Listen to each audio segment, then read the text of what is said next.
Darren Cahill considers Jannik Sinner wiser than his coaches. Jannik Sinner beat Ben Shelton and, 12 months later, returned to the final at the Australian Open. His coach Darren Cahill, as already announced by the same ATP number 1, will no longer be Jannik's coach at the end of the year.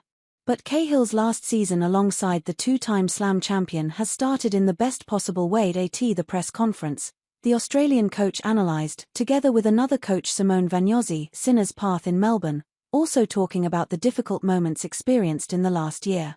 It's never easy to defend a Slam for the first time in your career. There are a lot of things to deal with, and we couldn't be more proud of him for the way he handled it, both on and off the court.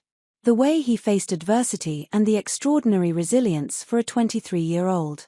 He's very young, but sometimes he seems wiser than us. We're not surprised to see him in the final again. His level has been very high for months now, but here in Australia he seems to be even stronger, he said. On the off-court difficulties of the last year, Cahill analysed, Jannik is very mature for his age, but no one is bulletproof. Since last April he has experienced moments of great pressure off the court, but he was able to put everything aside and managed to win a US Open and so much more. We don't know what will happen in the next few months, but he has to keep his head up and be happy with what he's doing.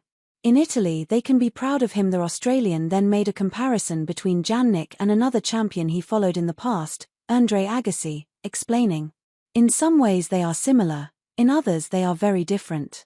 It is impossible to have two players who are totally the same, two players who approach a match in the exact same way.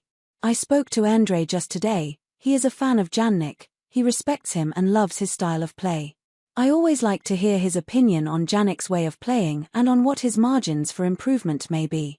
Andre was a great champion, a legend of this sport. He won 8 slams and the Olympic medal. Jannik is still far from these figures, but he is on the right path to try to follow the same path.